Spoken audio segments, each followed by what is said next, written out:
Hello everyone, this is Matt Brynildson, Craig Thomas, and Ollie Razi coming to you from the Theater of Barrels. This is Eric Ponce's home. Unfortunately, he can't be with us this time around, and we're going to talk about the Best Mate series of beers. And the first one on the list is the artist formerly known as Abacus, lovingly known as Sucaba. And let's crack this thing and get into it, guys. Ollie, tell us a little bit about this beer. Well, this is a classic that we've done for quite a while. As he said, originally called Abacus. We had to change the name.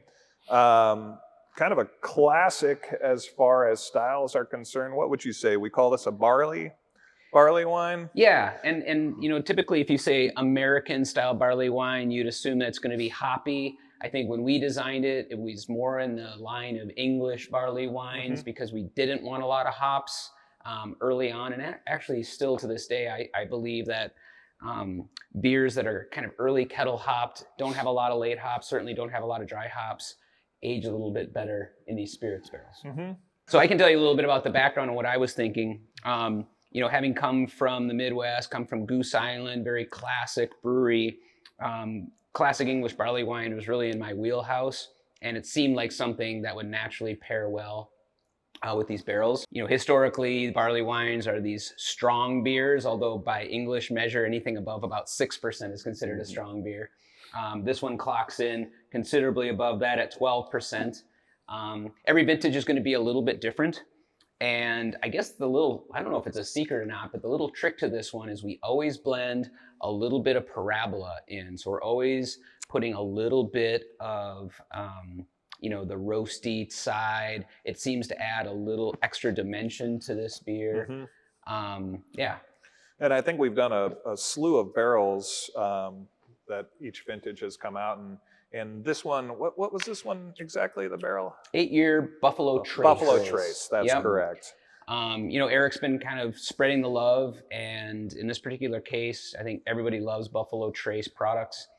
8 years is kind of in that perfect, like right down the middle. We get really good beer quality, a lot of marshmallow, a lot of vanilla, but not too much of that kind of old wood character that you get from some of the older barrels. Yeah.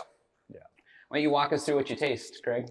Well, you mentioned marshmallow, vanilla. To me, it just sings of chocolate-covered caramels, and more specifically, like with a little bit of sea salt. And then one thing I always pick up in Buffalo Trace whiskeys, one of the reasons it's one of my favorite whiskey, regardless of the age really, is cherry. I get a lot of cherry coming through in the whiskey, and then obviously getting into the barrel and then seeping into the beer as it ages. And that's really a perfect note because, and I've mentioned this in other tastings early on when we were doing these blends out of barrels, it was one of those things the winemakers turned us onto in the early anniversary beers was this element of fruit that could be discovered through blending barrels. And I think that something about the little bit of parabola that goes in does bring a little bit of cherry out in this for sure. It's our house ale yeast. Yeah, it's a classic. It's been around with us since the very beginning. In this particular blend, Eric told me that the barley wine element was aged for almost 18 months. So it's an extended aging. Beautiful beer, just a classic. You know, it's a little a touch on the dark side maybe, but I think barley wine has a large berth in terms of the range of colors that barley wine, especially barrel-aged barley wine, is acceptable in. So I know this is one of the club members' favorites because the last dinner I had a handful of them reach out to me asking for old vintages of this beer. So, Robbie, this beer's for you, buddy. There you go. Yeah, we haven't released this since 2019, right? Oh my gosh, okay. That's the latest one. Yeah. Yeah, and best one yet. Best one yet. Damn right, damn right. And I'm always going to refer to it as Abacus. I can't help myself. So. Well, guys, I think that's the long and the short. Cheers. Classic beer, classic styles. Cheers. Hope you enjoy.